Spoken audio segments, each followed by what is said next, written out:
So hello welcome on virtual learning with Anand Jaiswal. हम लोग बात कर रहे हैं 75 स्मार्ट चैलेंज 2.0 की, जहां पर हम लोग बात करने वाले हैं फिजिक्स, केमिस्ट्री और बायोलॉजी का होल सिलेबस विथ रिवीजन। हम लोग रिवीजन के फॉर्मेट में बात करने वाले हैं, वन शॉट में, और हर एक कॉन्सेप्ट को हम यहाँ पर एकदम क्लियर कॉन्सेप्ट को समझाकर आगे बढ़ेंगे। ये क्लास थोड़ी फास्ट होगी और 75 स्मार्ट चैलेंज है। यहाँ पर आपको पूरे तरीके से प्रिपेयर होकर कॉपी पेन लेकर बैठना है और हर एक बातों को ध्यान से सुनना है, क्योंकि अब ये लास्ट मौका है एग्जाम को क्रैक करने का। यहाँ पर एक एक पॉइंट को अच्छे से क्लियर तरीके से आपको पढ़ाया जाएगा। हर एक पॉइंट पर हम डिस्कस करेंगे। अभी हम थोड़े धीरे बात करें, इसके बाद मेरा स्पीड जो है कि फास्ट होगा। थोड़ा सा आपको धैर्य रख के आगे बढ़ना पड़ेगा, एक एक चीज को समझते हुए। अब जहां पर आपको थोड़ा डाउट लगेगा बेटा, आप वहां पर कमेंट सेक्शन में आप आकर बोल सकते हो। उतने सेकंड का वीडियो आपको पर्सनली दे दिया जाएगा। हर एक चीज की सुविधाएं हैं, कोई भी हेजिटेशन नहीं होना है। जहां पर समझ आए एकदम परफेक्टली आंसर बोलिए, जहां ना समझ में आराम से वहां पर लिखिए इस सेगमेंट पर अभी हमको समझना बाकी है, क्योंकि ये लास्ट है।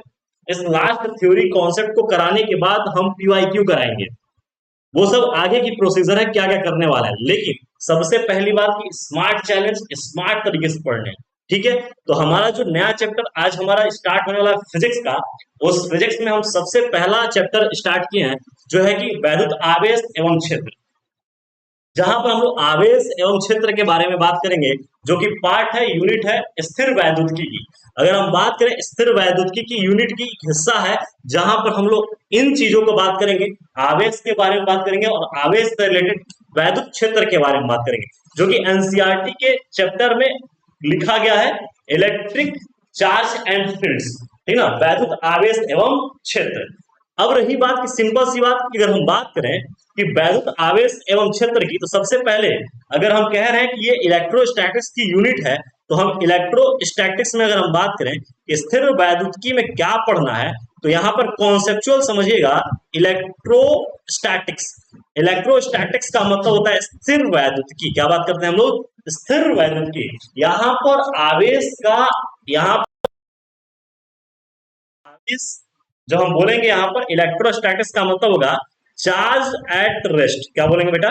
Charge at rest. जो भी इसमें कहानी चलेगी, जो आवेश है वो आवेश सदैव रेस्ट पर रहेगा इस चैप्टर के अंतर्गत। अब जो हमको बात करना है वो है इलेक्ट्रिक चार्ज एंड फील्ड्स। तो हमको जो एनसीईआरटी के रिगार्डिंग जो चैप्टर को स्टार्ट करना है, उसका नाम है इलेक्ट्रिक चार्ज एंड फील्ड्स। जहां पर हम बात कर रहे हैं दो, यहाँ पर दो चीज हमको बात करना है, एक आवेश और क्षेत्र। आवेश से रिलेटेड है क्षेत्र। अगर हम बात करें तो हम कहेंगे आवेश क्या है, तो हम कहेंगे किसी भी पदार्थ का वह गुण। क्या बोलेंगे? किसी भी पदार्थ का वह गुण जो वैद्युत क्षेत्र तथा चुंबकीय क्षेत्र उत्पन्न करता है या उसका अनुभव करता है। मतलब देखो, यहाँ पर इस टॉपिक में हम वैद्युत आवेश को भी समझ लिए और वैद्युत क्षेत्र को भी समझ लिए। क्षेत्र का मतलब जैसे हम यहाँ पर हैं और मेरे इर्द गिर्द का जो एनवायरमेंट है, जहां पर मैं इजिली कोई चीज उठा सकता हूँ, जैसे मैं यहाँ पर ये पिक करके इसको उठा ले रहा हूँ फटाक से, ये मेरे नजदीक का क्षेत्र है, जहां पर मैं इंडिविजुअली कोई भी चीज, किसी भी पार्टिकल्स को टच कर सकता हूँ। ये मेरा क्षेत्र हो। अगर यहाँ पर कोई चीज अगर रखी हो जिससे हमको अफेक्ट हो रहा है, जैसे मान लो कि आग, लाइट लगी है, लाइट से मेरे आंखों पे चुभ रही है, तो मैं उसका अनुभव कर रहा हूं। तो यहाँ पर जो भी चीज बात की जा रही है वो आवेश से रिलेटेड बात की जा रही है। अगर यहाँ पर हम आवेश के बारे में एक लाइन लिखें, तो हम ये लिखेंगे कि किसी भी पदार्थ का, क्या लिखेंगे बाबू? किसी भी पदार्थ का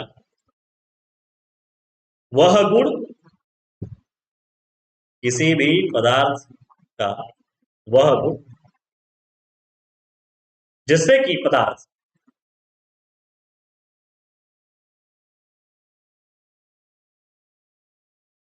वैद्युत क्षेत्र तथा चुंबकीय क्षेत्र उत्पन्न करता है या इसका अनुभव करता है।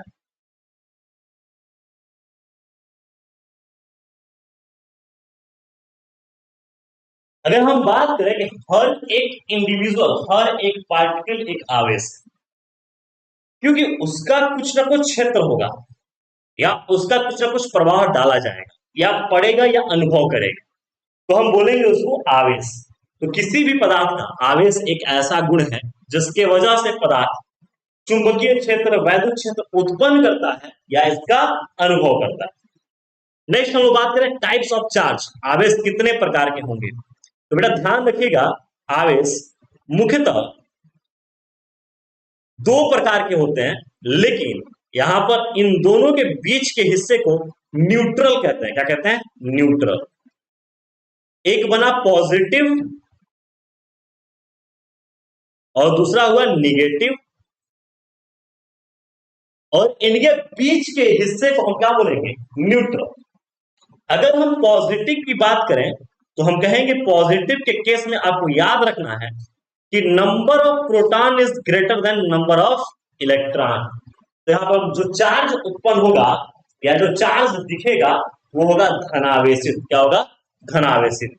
यदि अगर हम कहें कि number of electron is greater than number of proton, तो यहां पर जो आवेश होगा, किसी भी पार्टिकल्स का जो आवेश आएगा वो हो जाएगा ऋणावेशित। क्या हो जाएगा? ऋणावेशित। अब न्यूट्रल के केस में बेटा जब बोला जाए तो number of electron is equal to number of proton.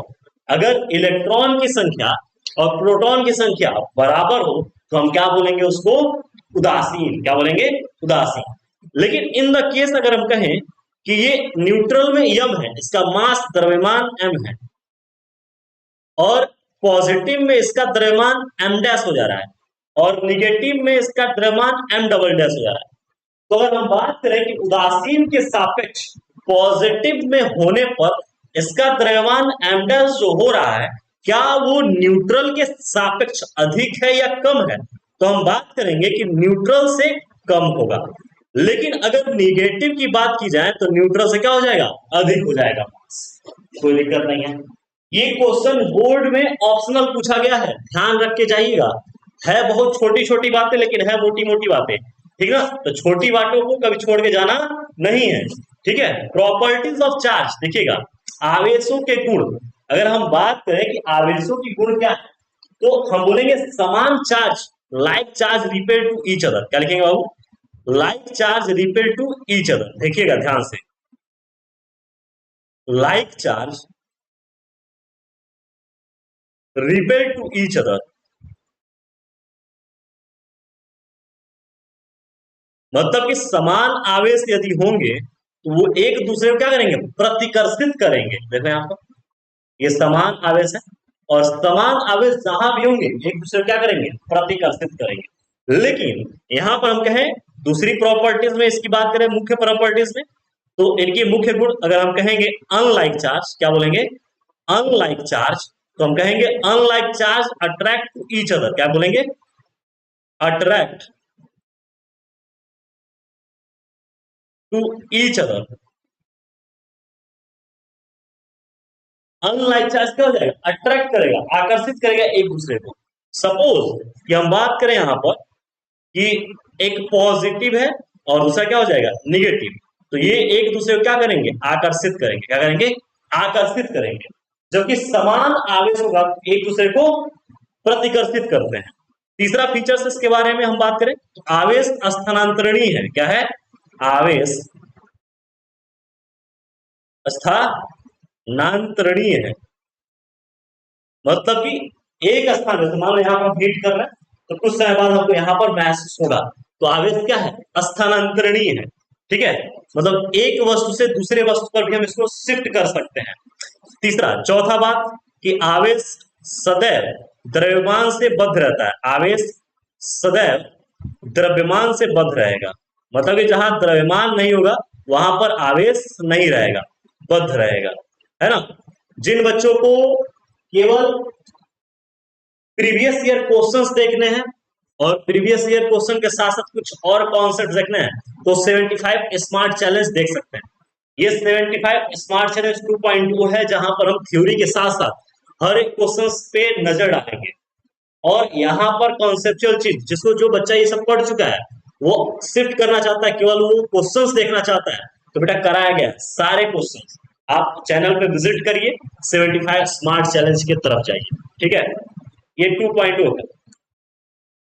देखो ये प्रॉपर्टीज ऑफ चार्ज खत्म हो गया। ठीक है, अब बात हुई है डिस्ट्रीब्यूशन ऑफ चार्ज। चार्ज का दो प्रकार से वितरण होता है। डिस्ट्रीब्यूशन ऑफ चार्जेस में बात करें तो एक हम बोलेंगे कंटिन्यूअस डिस्ट्रीब्यूशन ऑफ चार्ज, और दूसरा बोलेंगे डिसकंटिन्यूअस। एक को बोलेंगे सतत आवेश वितरण और दूसरा है असतत आवेश वितरण। सतत आवेश वितरण में क्या हो जाएगा, पहले सतत को छोड़ो, पहले असतत को पढ़ लो। यहां पर देखो ये Q1 है, ये Q2 है, यहाँ Q3 हो गया, ये Q4 हो गया, फलाने जगह यहाँ पर देखो Q5 है। मतलब एक सतत रूप से वितरित नहीं है। अगर Q1 यहाँ है तो Q2 वहां है, Q3 यहाँ है, Q4 वहां है। ये एक समान रूप से वितरित नहीं है, ये असमान रूप से वितरित है, अर्थात हम बोलेंगे असमान आवेश वितरण। समान आवेश वितरण अगर होगा बाबू, तो समान आवेश वितरण का मतलब अगर मान लो कि ये पार्टिकल्स है और इस रॉड पे अगर आवेश को एक समान रूप से वितरित करना हो, तो ये देखो एक समान रूप से आवेश क्या हो रहा है, वितरित हो रहा है। अर्थात एकदम इंटरवल जो है वो समान है और आवेशों का वितरण एक के बाद जस्ट एक है। इसे बोलते हैं सतत आवेश वितरण। क्या बोलते हैं, सतत आवेश वितरण। अब सतत आवेश वितरण में हम बात करें तो तीन प्रकार का वितरण होता है। सतत आवेश वितरण कितने प्रकार के होंगे, तीन। एक होगा linear charge distribution, linear charge distribution, दूसरा है सरफेस चार्ज डिस्ट्रीब्यूशन, और तीसरा है वॉल्यूम चार्ज डिस्ट्रीब्यूशन। अगर हम बात करें लीनियर चार्ज डिस्ट्रीब्यूशन की, तो लीनियर चार्ज डिस्ट्रीब्यूशन का मतलब क्या हो गया कि एक रॉड पे, छड़ पे आवेशों का क्या हुआ है, वितरण हुआ है। यदि अगर छड़ पे आवेशों का वितरण हुआ है, एक सतत वितरण होगा, तो उसे बोलेंगे लीनियर चार्ज डिस्ट्रीब्यूशन। मैंने कहा ना कि रिवीजन का क्लास है, थोड़ा तो स्पीड होगा बेटा, और स्पीड इस तरीके से होगा कि आपको फटाफट रिकॉल करना है कि हाँ ये मैंने पढ़ा है, नहीं पढ़ा है तो उसको ध्यान से फोकस होकर सुनना है। अब देखो यहाँ पर लीनियर चार्ज डिस्ट्रीब्यूशन देखो यहाँ पर हो गया। अगर हम कहें कि इस छोटे से हिस्से में एक dx काट दिया जाए, मतलब ये एक लंबाई अगर l की है तो हम छोटे से लंबाई काट देंगे dl, और इस dl पे आवेश क्या हो जाएगा, dq। तो यहाँ पर जो आवेश घनत्व होगा इसको बोलते हैं लेमडा, रेखीय आवेश घनत्व को बोलेंगे बेटा lambda. Lambda is equal to dq upon dl, है ना। और इसको अगर होल सरफेस की बात करें तो lambda is equal to q upon l। अब इसका जो अगर मात्रक बीमा लिखना हो तो इजी लिख लोगे आप। ऐसे ही surface charge distribution, surface charge distribution का मतलब होता है बाबू कि एक पृष्ठ पर, और पृष्ठ पर एरिया होगा। तो यहाँ पर अगर हम बात करेंगे तो इसको लिखेंगे एरिया, मतलब कि सिर्फ सरफेस में बोलेंगे तो पृष्ठीय आवेश घनत्व sigma, sigma is equal to Q by A, formula याद रखो। Volume, volume charge distribution rho is equal to, यहाँ पर क्या बोलेंगे, यहाँ पर Q था, यहाँ पर भी Q होगा, अब यहाँ पर वॉल्यूम हो जाएगा। वॉल्यूम का मतलब लंबाई गुणे चौड़ाई गुणे ऊंचाई, याद रहेगा, कोई दिक्कत नहीं है। अब नेक्स्ट हमको जो बात करना है वो कूलाम का नियम। क्या है, कूलाम का नियम। फटाफट देखते हुए चलेंगे और एक एक चीज को समझते हुए चलेंगे, ज्यादा फैलना नहीं है, क्योंकि जितना जल्दी चीजों को समझ लेंगे उतना ही आसान रहेगा। जो चीजें और बाकी रहेंगी उसको कवर कर लिया जाएगा। ठीक है, तो ये dq बाई dl, ये आप इसको नोट कर लीजिएगा। ठीक है, अगर कूलाम का नियम क्या है, सुनना। दो स्थिर बिंदु आवेश, सुनना, यहाँ पर हम क्या बोलेंगे, दो स्थिर बिंदु आवेश, उनके बीच की दूरी, यहां पर देखो दो स्थिर बिंदु आवेश, और ये दो स्थिर बिंदु आवेश पर आकर्षण या प्रतिकर्षण बल लगेगा। और ये जो बल होगा, मान लो कि यहाँ पर ये बल प्रतिकर्षण वाला हो, तो यहाँ पर हम लिखेंगे, मान लो इसको 1 बोल दे तो इसको 2, मतलब ये आवेश है तो इसको Q1 बोल दो और इसको बोल दो Q2। तो यहाँ पर बोलोगे बाबू कि यहाँ पर Q2 के कारण Q1 लगा, Q2 के कारण 1 पे बल, यहाँ पर Q12, कोई दिक्कत नहीं है, कोई दिक्कत नहीं है। या फिर आप इसको ऐसा लिख सकते हो कि Q2 पर बल लगा 1 का, Q2 ऑन 1, है ना। और इसको आप लिख सकते हैं Q1 2, मतलब कि यहां पर F1 2, यहां पर जो बल लग रहा है, ये यहां पर जो बल लग रहा है वो 2 के कारण है, इस दूसरे आवेश के कारण यहां पर बल लग रहा है, और इसके कारण इस पे बल लग रहा है। और ये जो आकर्षण या प्रतिकर्षण बल है, ये दोनों आवेशों के गुणनफल के समानुपाती होता है तथा इनके दूरी के वर्ग के व्युत्क्रमानुपाती होता है ना। अब देखो ये गुलाम का नियम है, इतनी खूबसूरती इसमें है कि अगर हम इसको बात करें कि दोनों को समीकरण को एक साथ लाएं तो हम कहेंगे F is directly proportional Q1 Q2 upon R square, है ना। अब यहाँ पे डायरेक्टली प्रोपोर्शनल का साइन हटा दो तो आप लिखोगे एफ इज इक्वल टू के Q1 Q2 upon R square. अब के का मान जो होता है वो यहाँ पर लिखेंगे के बराबर 1/4 पाई एप्सिलॉन नॉट, या इसी को कैलकुलेट के लिखते हैं 9 × 10⁹ अब यहाँ पर रही बात कि के में जो है के समानुपाती नियतांक बोलते हैं और इसकी निर्भरता दो बातों पे है, एक माध्यम की प्रकृति एवं मापन की पद्धति पर निर्भर करता है, ठीक है, कोई दिक्कत नहीं है। अब इसका मात्रक देख दो, मात्रक होगा न्यूटन के का, इसका newton into metre square upon coulomb square, है ना, ये इसका मात्रक है, निकाल भी सकते हैं आप, इजी है, ठीक है। अब यहाँ पर एप्सिलॉन नॉट जो है वो निर्वात की वैद्युतशीलता है, इसमें देखो ये सब आप पढ़े होंगे, तो ये छोटी छोटी बातें हैं, इसको हम यहाँ इधर लिख ले रहे हैं। एप्सिलॉन नॉट बराबर क्या हो गया, निर्वात की विद्युतशीलता, है ना, निर्वात की विद्युतशीलता।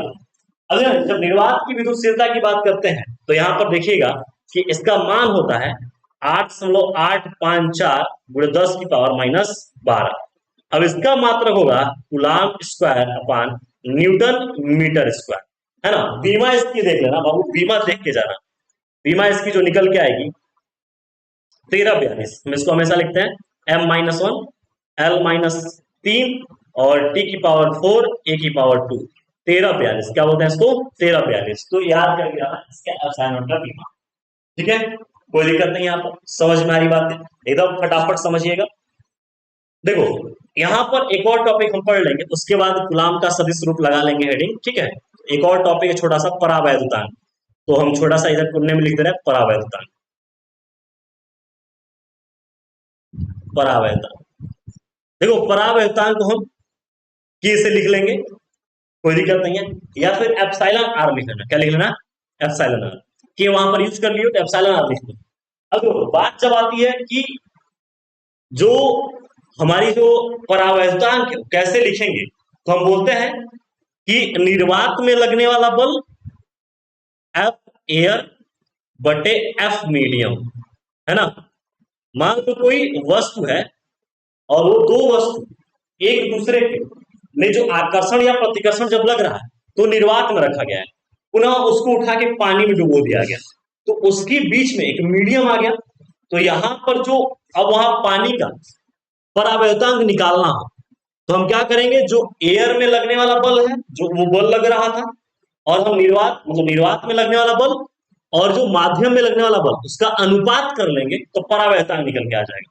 एक और रूप से इसको निकाल सकते हैं, अगर हम बात करें कि epsilon R is equal to epsilon upon epsilon naught, तो हमारा एक और सूत्र है जिसे हम बोलेंगे निर्वात की, अगर हम बात करें माध्यम की वैद्युतशीलता तथा निर्वात की वैद्युतशीलता के अनुपात को परावैद्युतांक कहते हैं, याद रहेगा, याद रहेगा।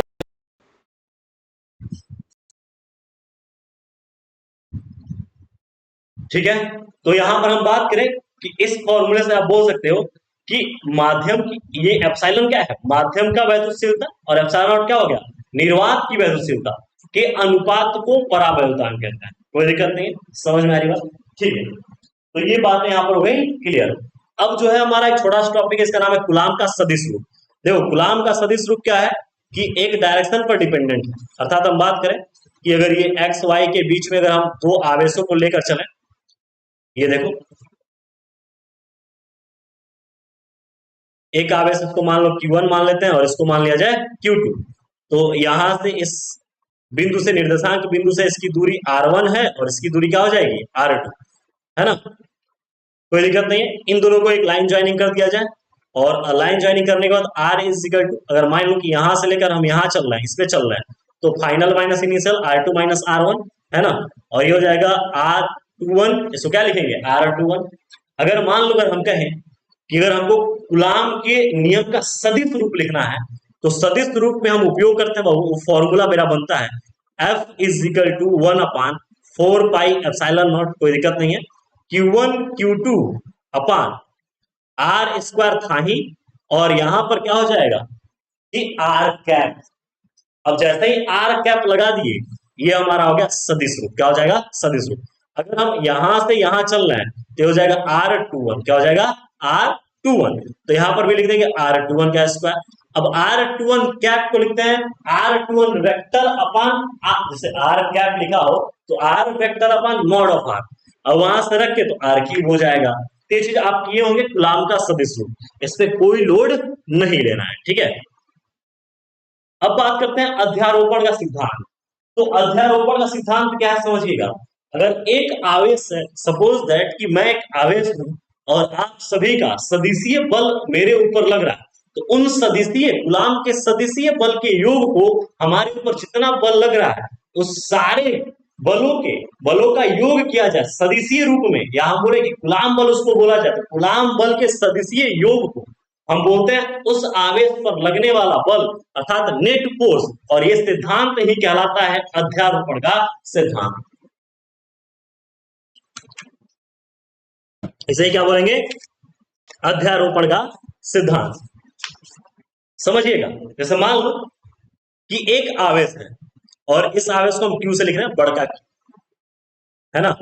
अब इस पे तमाम सारे अन्य आवेश मिलकर एक फोर्स लगा रहे हैं, फोर्स अप्लाइड कर रहे हैं, है ना। ये देखो, अगर यहां पर इसको हम बोल देते Q1 Q2 Q3 Q4 Q5 और ये हो गया Q6, इन सभी के द्वारा इस पर एक सदिशीय रूप से यहां पर इस मेन में जो बीच में सेंट्रल जो आवेश रखा गया है उस आवेश पर सबका एक सदिशीय बल लग रहा है, तो उन सदिशीय बलों का योग कर लिया जाए तो एफ नेट बराबर हो जाएगा F1 plus F2 plus F3 plus F4 plus F5 dot dot dot infinite, जितना बल लगने वाला है सारे बलों का सदिशीय योग कर लेंगे। क्या कर लेंगे? सदिशीय योग।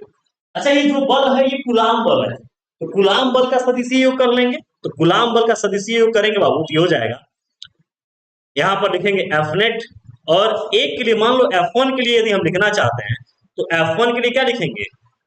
हो जाएगा, क्या लिखेंगे कि Q1 और लग किस पर आए? Q पर, अपान R1 का स्क्वायर, है ना, और R1 ये लगा देंगे, कोई दिक्कत नहीं। समझ में आ रही बात?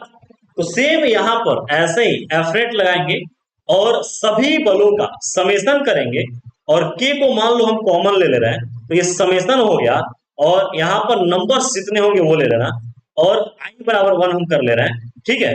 और यहां पर जो बल है Q, और ये क्यू आई है ना, जितना भी क्यू छोटा क्यू बल लग रहा है वो, और आर आई का स्क्वायर, और यहां पर लिखेंगे आर आई का कैप। ये जो निकल के आया इसको बोलते हैं बाबू, इसको बोलते हैं अध्यारोपण का सिद्धांत।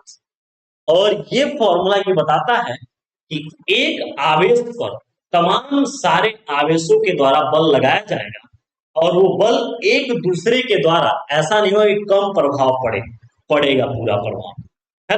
तो आवेशों के बीच में एक ऐसा कॉन्सेप्ट है कि कई लोग मिलकर एक आवेश पर प्रभाव डाल सकते हैं, बल लगा सकते हैं, और उसका हम नेट फोर्स निकाल सकते हैं। ये खूबसूरती है अध्यारोपण के सिद्धांत की। अब रही बात कि हमको बात करना है वैद्युत क्षेत्र। क्या बात करना है? वैद्युत क्षेत्र। देखो, थोड़ा स्पीड है, हम इसको एक्सेप्ट कर रहे हैं, लेकिन अगर किंतु परंतु, क्योंकि सब्जेक्ट जो है चैप्टर ज्यादा है, अगर हम ज्यादा समय आपका लेंगे तो आप रिवीजन का वो महत्व नहीं दे पाओगे, और रिवीजन का महत्व ही यही है कि फास्ट फॉरवर्ड।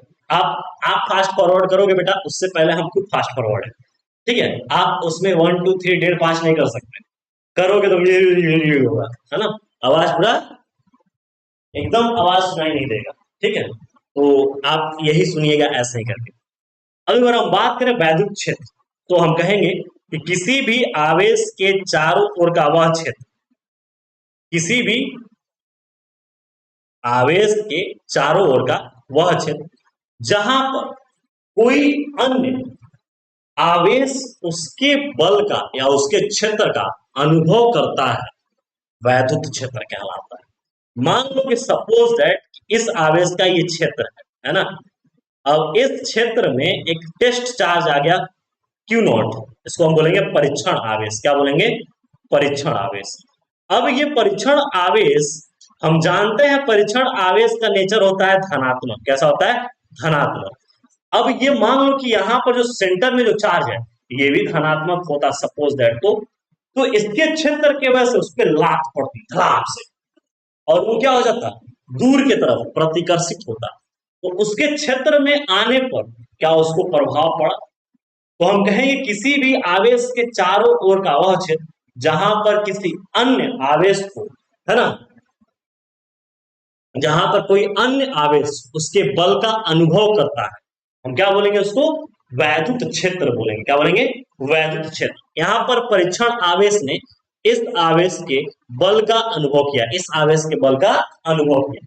दैट्स व्हाई हम क्या बोलेंगे कि यहाँ पर इसका क्या होगा? वैद्युत क्षेत्र कहलाएगा। अब रही बात की वैद्युत क्षेत्र की तीव्रता क्या होती है, तो अगर हम बात करें कि इसी फिगर को देखते हुए मान लो कि सपोज दैट कि यहाँ पर यहां से यहां तक का वैद्युत क्षेत्र की तीव्रता, और तीव्रता को बेटा लिखते हैं ई से। किससे लिखते हैं? ई से। और उसके बल का अनुभव कर रहा है, मतलब कि इसके बल का अनुभव कर रहा है, तो सपोज दैट इस पे बल लगेगा एफ। तो हम क्या बोलेंगे कि कोई भी आवेश जो है किसी क्षेत्र का या बोले किसी अन्य आवेश का क्षेत्र में उसके बल का अनुभव करता है, तो जो बल का अनुभव किया वो बल और जौन सा आवेश है परीक्षण आवेश है तो उसका अनुपात ले लो, तो हम उसे क्या बोलेंगे? वैद्युत क्षेत्र की तीव्रता। जो इससे ज्ञात हो रही है इसे क्या बोलेंगे? वैद्युत क्षेत्र की तीव्रता। अब रही बात सर वैद्युत क्षेत्र की तीव्रता क्या दूरी पर डिपेंडेंट करती है या नहीं, तो नेक्स्ट टॉपिक वही है कि एक बिंदु आवेश के कारण किसी बिंदु P पर वैद्युत क्षेत्र की तीव्रता, सपोज दैट कि बाबू मान लो कि ये प्लस क्यू आवेश है और ये बिंदु आवेश है, और इस बिंदु आवेश के कारण मान लो कि यहां पर P बिंदु है और ये P बिंदु इससे R दूरी पर है। क्या है? R दूरी पर है। तो अब हमको ये बताइए कि इस R दूरी पर यहां पर एक परीक्षण आवेश Q नॉट रख दिया जाए, तो इस पर लगने वाला जो वैद्युत क्षेत्र की तीव्रता होगी वो कितनी होगी, या यहां पर वैद्युत क्षेत्र की तीव्रता कितनी होगी, तो हम लिखेंगे बाबू इसको E is equal to F upon Q naught, है ना। और F क्या है? कूलाम का नियम, और कूलाम के नियम से हम कूलाम फोर्स लिख लेंगे, तो यहां पर हो जाएगा E is equal to F का मान K Q naught upon R square, और नीचे क्यू नॉट तो क्यू नॉट रहेगा ही, क्यू नॉट से क्यू नॉट क्या हो जाएगा? Cancel out. तो यहां पर क्या लिखेंगे? E is equal to K Q upon R square. क्या निकल के आ गया? E is equal to K Q upon R square. अब देखो यहां पर जो दूरी है उस दूरी के हिसाब से अगर देखें तो दूरी के वर्ग के व्युत्क्रमानुपाती है। क्या है? दूरी के वर्ग के व्युत्क्रमानुपाती है। इसका ग्राफ अगर प्लॉट करें ई और आर के बीच में, तो ग्राफ जो है ऐसा हाइपरबोला प्राप्त होगा।